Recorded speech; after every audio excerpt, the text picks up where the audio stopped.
Hi, Joshua Berkowitz here.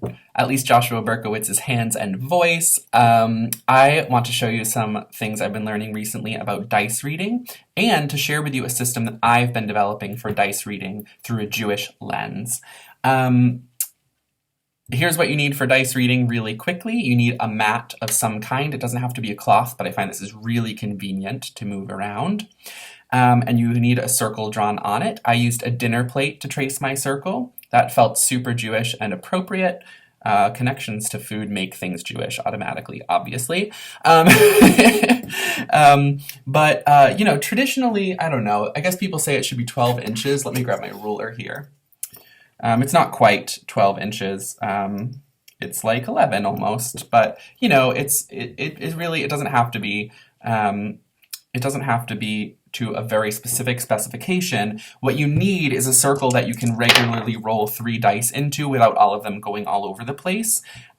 Smaller circle increases your chance of more negative interpreted readings, so I think around 12 inches is fair. The other thing is that you don't want a circle that's so big that a negative reading is never possible, because then your readings won't ever actually represent real life. Okay, that was some truth dropped in this video. I also have a little bag that I sewed out of another bandana, including the rope. I should sell these for like $26. Just kidding. You can do it yourself at home with a simple sewing kit. It took me 2 seconds with the most basic, actually it took me an hour with the most basic sewing techniques. I'm not going to lie in my video.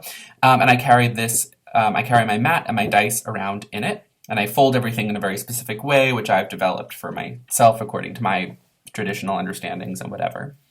So to do the dice reading, there's a few things that you need to do to get started. I always pray at the beginning of my readings. I ask God to use me as a channel for God's messages and excuse me, and to bring a message of blessing, a message of healing, and to keep negative influences out. I don't believe in doing readings with the universe or spirit personally. I know that other people do, and I'm not saying it's wrong, but my personal preference is that I like to work with God in a very specific way, because I think it means that I'm getting information from a specific entity. And then I take my 4 dice, the 4 white dice, or I guess they're kind of like ivory colored. They're sort of like supposed to look like old bone dice, but they're plastic. I bought them they're in a set of like geek dice. And I roll these, and I try to get a sum of 12, and actually I just rolled a 12. And you have a slightly more than 50% chance to get a sum of 12, and the 12 or higher is an indication that I have connected with mazal, with good luck, or the zodiac in Hebrew, and that I can proceed with my reading. If I get a lower, let's see if we can get a lower number on purpose. It's hard. I very seldom get lower numbers with 4 dice. Okay, so we got a lower number. Here's a 6. So this means that I have some work to do in order to get ready for my reading, and that I haven't prepared appropriately. This could also mean, look at those 3 ones. That's a pretty, it's like a stark image there. This could also mean like now isn't a good time for reading. I've got to use my intuition to figure it out. I would say that casting the dice like up to 3 times, doing some meditation in between or some cleansing work in between to try and quickly correct whatever's going on is acceptable. But if you're beyond 3 and you're still getting a no, just give it up until tomorrow. If you want to get a good reading, you have to trust in your system, and I think this is a way to create buy-in and trust with your system. Asking a question means that you can have a negative answer. And so if you don't accept a negative answer, you disempower yourself and your system by creating distrust in it. Okay. I know that other people have different opinions about everything I just said, and that's fine. I'm here to give you the wisdom that I have inherited, not someone else's.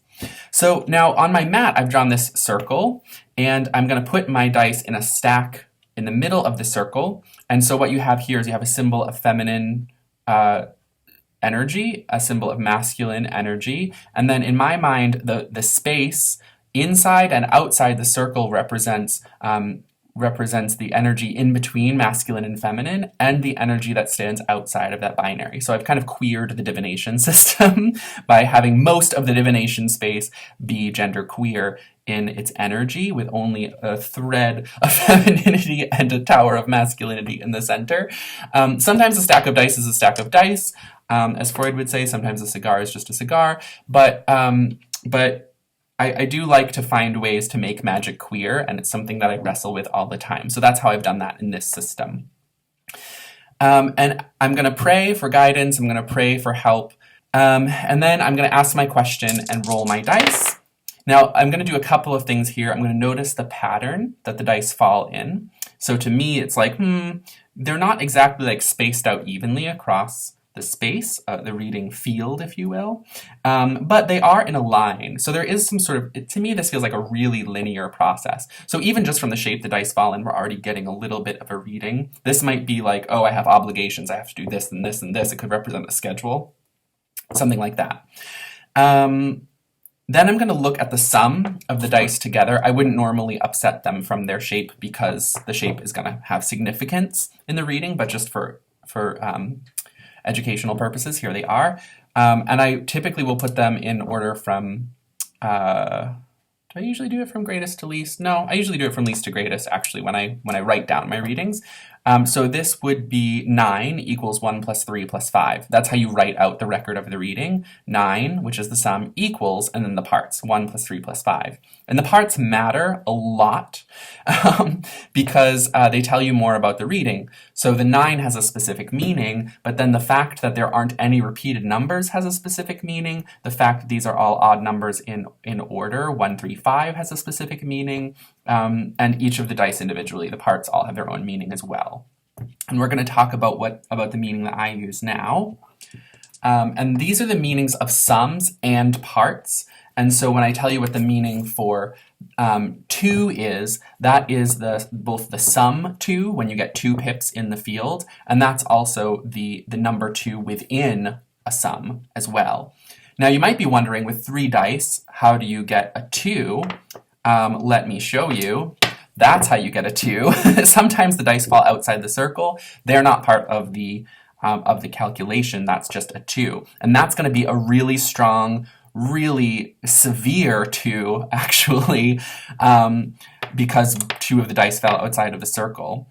It probably indicates a pretty heavy loss, actually, even though the 2 by itself is actually a blessing. And then that's also a 2 with like this isn't a loss really. 1 die outside of the circle is a separation, and a separation could be really good or really bad, but it's usually not going to be the heaviness of a loss specifically. Okay. So that's how you get the numbers lower than 3 in a reading, which, I mean, okay, so that also means that you can get a 6 with 1 die as well, and that totally is going to affect the meaning of the 6, because it's not a 6 made of 3 die, it's a 6 with loss. So then the potential for loss that's represented in the 6 actually gets amplified. So you already know a lot about dice reading just from how the dice fall, never mind what the numbers themselves mean. And so it would be worth it, if you actually want to learn the system, to stop and throw some dice down just as an experimentation and see if you can figure out, with what you know already, a general sense of how the reading's going to go. I like to do this with card reading too when I teach playing card reading. People think that they have to know what each individual card means in order to do a reading. That's not true.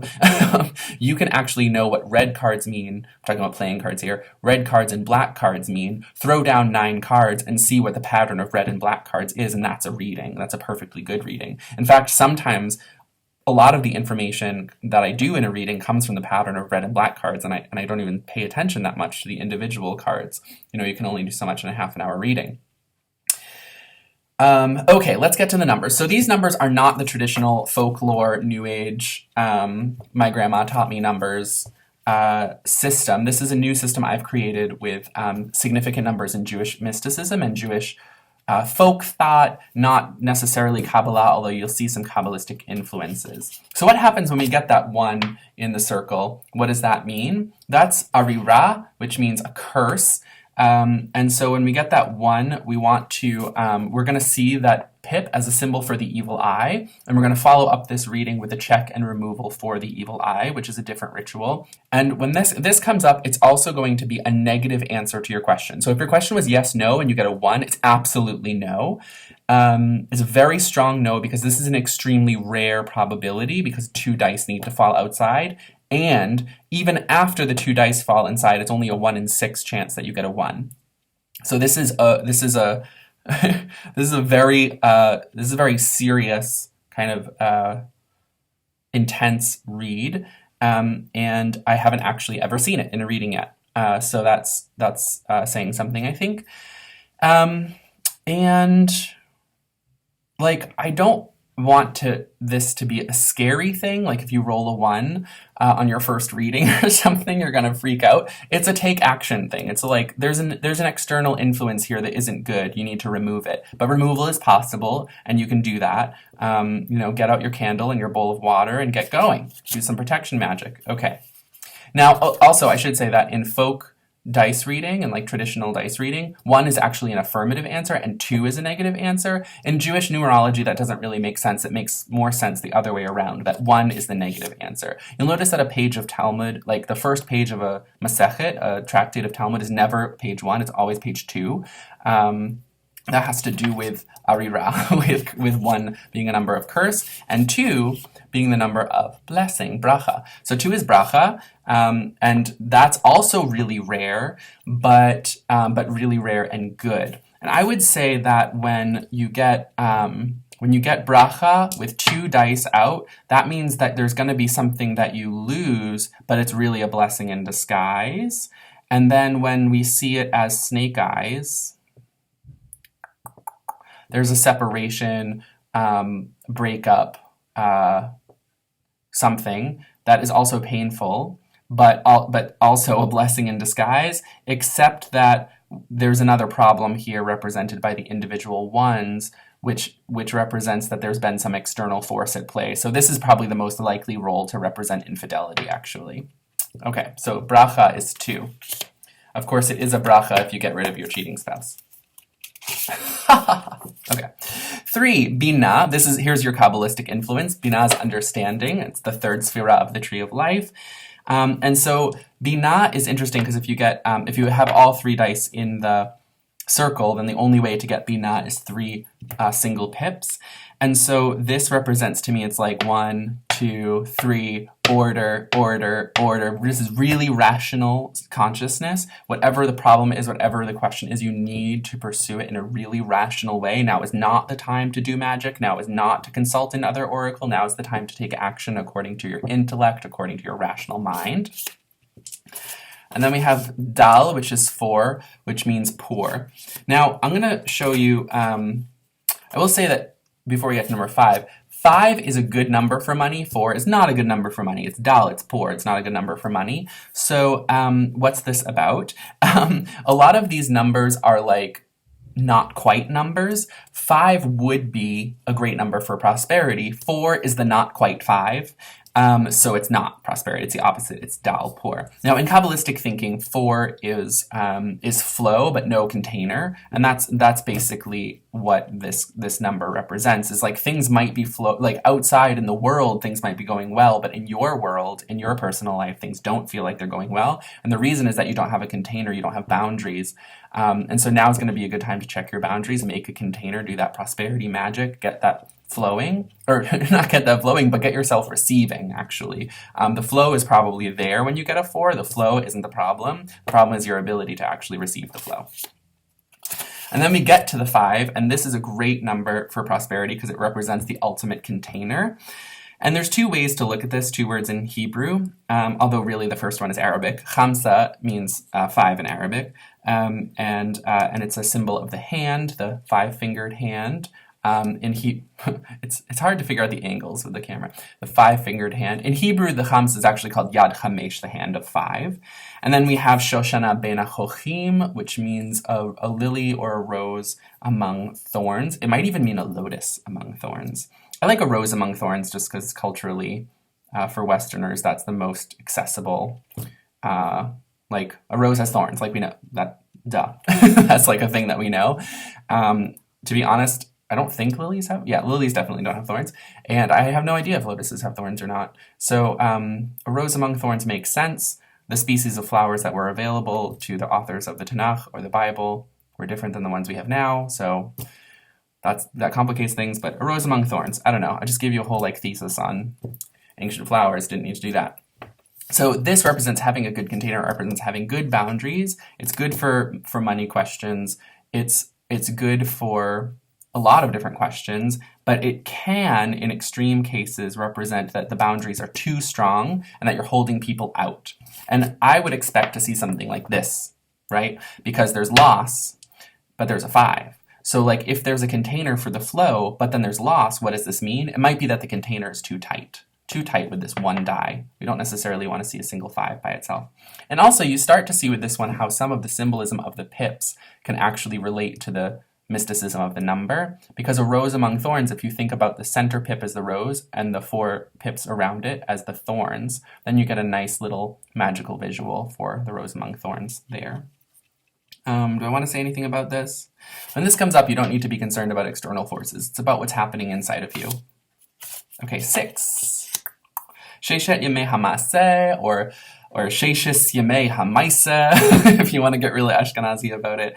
The 6 days of work. This means whatever it is that you're trying to do, it's going to take a lot of work in order for it to be successful. If you're not willing to put in that work, it's probably not going to be successful. If you are willing to put in that work, it probably is going to be successful. Divination is a conversation. It's never going to tell you this is the way it's going to come out too bad if you don't like that. It's going to tell you this is the way you're headed. Make sure you pay attention to this information. Now, of course, this changes depending on how you get a 6. This kind of 6, this like extremely tense, packed 6, where the other 2 dice are outside of the circle, is going to be a lot of work, and the risk of loss is high.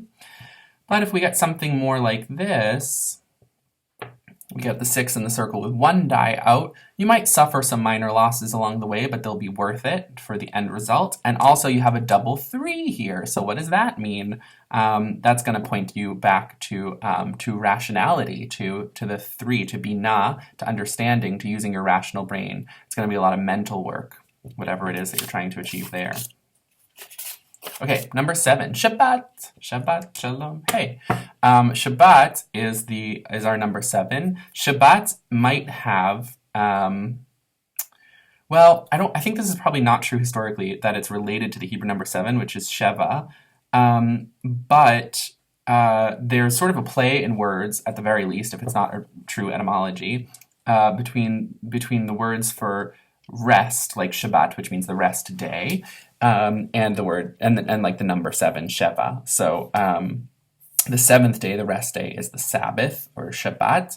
And when the 7 comes up, you're going to want to let's get our 7 out. When the 7 comes up, let's do it this way. Let's do 1, 2, and 4. When the 7 comes up, you're going to want to rest. Take a break. Let whatever you want come to you. Don't stress out about it. Don't do extra work. You might be overworking. You might be getting in your own way, tripping yourself up. Okay. 8, Bitul, nullification. This is also kind of a weird roundabout Kabbalistic reference to Hod, the 8th sphere on the Tree of Life, which I'm not sure if this is like a true Zoharic or like Arizal Kabbalah thing, but like I perceive the 8th sphere of the Tree of Life to have a lot to do with dissolution or nullification. And so Bitul, nullification, represents when things might feel like they're falling apart, but there's actually a good reason why they should.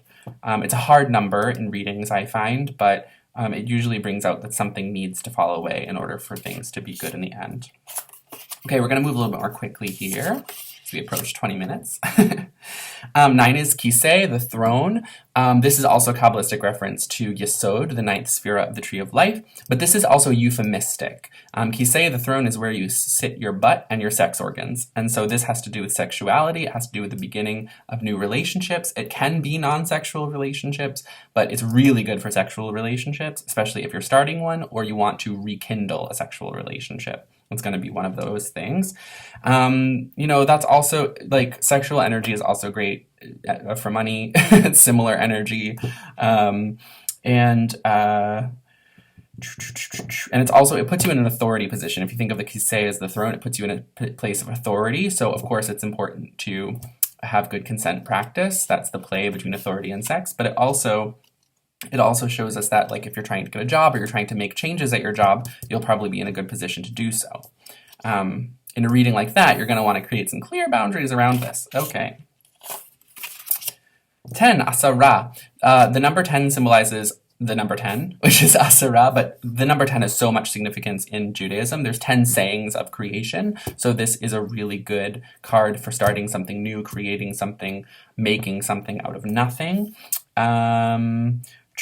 It's also a good number. It's another good number for authority too, in a little bit more of a direct way. Like, people will listen to you because this symbolizes 10 commandments as well. Okay, 11, we have Da'at, the theoretical 11th Sphira on the Tree of Life. And this is knowledge, but in dice reading, it's ephemeral knowledge. This means that the client has come to you for a reading, or you're coming for a reading because something feels off, but you're not really sure what it is. And this is a not quite number. It's not quite 12. And so this is like, things haven't really fallen into order yet. You can't really see the order of things. And waiting, listening, that's really what the 11 is showing. And when the 11 comes up, you're going to want to roll your dice a second time. Not because the 11 is wrong, but because there's more information. The oracle is really trying to speak to you. And when we get from not quite 12 to 12, we get Mazal, the zodiac, because 12 zodiac signs. Everything's in order, everything is explicit, everything is the way it should be. Go with the flow is the message of this number. There's no concern here about protection, everything will be fine. That's really the message of Mazal. It's the zodiac. If you think about the zodiac as collections of the fixed stars, they aren't the chaotic, demonic, moving planets, the chitzoniyim, the externalities, they're the 12. In keeping that in mind, actually, that gives us an alternative reading on the 7. Because while the 7 is Shabbat and rest, it's also the chitzoniyim, the planets, the external forces, the externalities, because there's 7 classical planets. And so Shabbat can have a totally different meaning depending on how the dice fall, where this can actually symbolize that external forces have too much power in your life. The 12 is the opposite of that. They have no power in your life. This is also a good time to examine teachings like in Mazal Yisrael. Like, Jews don't have a zodiac sign. Obviously, as an astrologer, that's not great for business, but it's an interesting teaching that I contemplate often. Okay, 13, Ahava, love. Now this just comes from the numerical value. Aleph, Hey, Bet, Hey. You get Aleph is 1, Hey is 5, Bet is 2, Hey is 5. That equals 13. Math in a mathematical oracle, it's great. Ahava means love.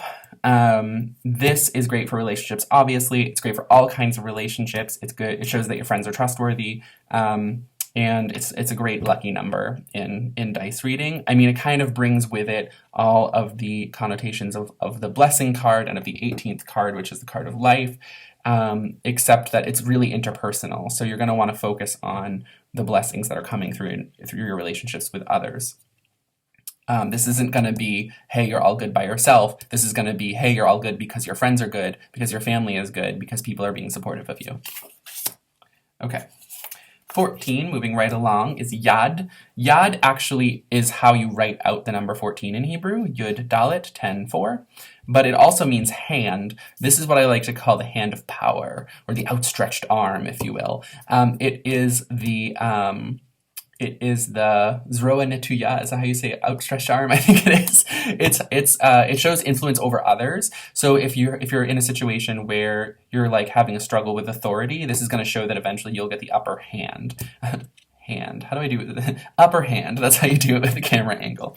The hand of power is the upper hand. You'll also notice if you go into like a botanica or like which sells supplies for Afro-Caribbean tradition. Religions and magic, you'll notice that they actually have a candle called the Hand of Power, and it's used in like commanding spells oftentimes. Similar concept there. Okay. 15, Ma'alot, the number of steps, Ma'alot, into the sanctuary in the temple. It's 15. Ma'alot means steps on stairs, not like steps in a process. As far as I know, I don't speak a lot of modern Hebrew. But 15 is also the Hebrew date, calendar date. Like the 15th is usually when you have a Chag, or a full moon festival on the Jewish calendar, a festival. And also, Tu B'Av in the name of a Jewish holiday means that it's a festival that falls on the 15th of the month. So Tu B'Shvat is the 15th of Shvat, which is in a few days, and Tu B'Av is the 15th of the month of Av. And so that you could also call Tu B'Shvat like Chag something. Tu B'Av is Chag something, the festival of something. Pesach, for example, is on a 2 date, a 15th, and it's called Chag Hamatzot, among other names. And so that doesn't tell you anything about the meaning of 15. So when you roll a 15, this is, it's like Little Shabbat, because festivals don't have as many restrictions as Shabbat does, but so it's a little bit of rest, but it's rest that takes you to another place. It's ascension. And a lot of times how I think of this is there's social drama or conflict around you, and you're supposed to just rise up above it and not engage with it. So it's not don't engage with work, it's do work inside of yourself so that you're not engaging with the unnecessary labor that other people are asking you to do with their drama. Drama lama in Hebrew meaning drama. Why? Okay, that's 15. Okay, 16 is Sidra, which means order. Sidra is also, I like to think of 16 as the number after 15. After the festival, after the party, you have to clean up, you have to put things back into order. Put things back into Sidra. Sidra is also what we call the Torah portion each week. It's like another Hebrew word for Parsha, kind of. And so Sidra is how we think of it, in an educational context, like what's the weekly Sidra? And so what's the lesson that I'm supposed to be learning now? That's what you should focus on. What do I need to be putting back into order? What do I need to be figuring out in my life? That's what 16 is about. 17 is called Tammuz because the fast of the month of Tammuz is on the 17th of that month. Tammuz is also a Babylonian, a Sumerian. In Sumerian, he's called Dumuzi. In Babylonian, he's called Tammuz. Or, I think that's right. Probably there's another vowel that comes after that, Tamuzu or something like that. But Tammuz was an agricultural. He was the shepherd god. So he was the shepherd god, and he died and went to the underworld, and then Inanna or Ishtar or Astarte goes into the underworld to retrieve him and bring him back to life. So 17 is a number of mourning. It's time to get in touch with grief, with trauma, and reckon with it, and to prepare for resurrection to life, which is what comes next with number 18. 18, how you write it in Hebrew, this is actually backwards. How you write it in Hebrew is Yud Chet, but if you switch that to Chet Yud, it spells Chai, the word for life. 18 is a really important number in Hebrew for this reason. But this also brings up another thing that's interesting about this. Now, this is the best reading you could possibly get. All your dreams will come true. It's a super rare throw. It's the rarest other than 1. It's the rarest other than 3. 1 and 2 are only possible if things fall outside of the circle. But it's made of 3 6s, so you have to get 6, 6, 6 in the circle in order to get 18, which is Chai or life. Now, this is a very lucky number in Jewish mystical thought. It doesn't have the negative connotation of Christianity. And actually, in Christianity, the idea that the number 666 is evil is from a mistake in the manuscript of the book of Revelation. It was supposed to be 616, but they added an extra letter to the name of the person it actually was supposed to represent, who is Emperor Nero, and they added a nu to the end of his name, adding 50 to the value of the number, so it became 666. It could have also been a simple scribal error. If you're writing down 616, the possibility of slipping and writing 3 6s instead is very high. The probability of that is high. But it's important to emphasize that this is like a messianic number in Judaism. It makes us think of the Sphira Tiferet, which is where the soul of the Messiah dwells, waiting for incarnation. And so this is actually in Kabbalah, especially pseudo-Kabbalah, especially Kabbalah that is a spin-off from Jewish Kabbalah and not actually Jewish. This is a really important number and very lucky. But in Judaism, it's lucky because it adds up to 18. And so that's actually the most positive reading that you could get. Now, if you're learning this system, you might, and you grew up with this number as a really negative thing, you might be wary to think of it as positive, but I think that this is sort of symbolic of the work. 6 is. That's the work, right? That's the 6 days of work right there. All of the work that we have to do to get to our blessings. And we also have to do a lot of work on these systems to kind of unpack them. And what does it mean that 666 has these messianic connotations in Judaism, but Christianity sees it as the number of the Antichrist? it kind of it ironically and accidentally, of course, kind of coincidentally, shows the opposition of Christianity to Jewish teaching. And so I think that this is a really interesting way to unpack that, to reclaim it, and to say, no, this is actually a very good thing.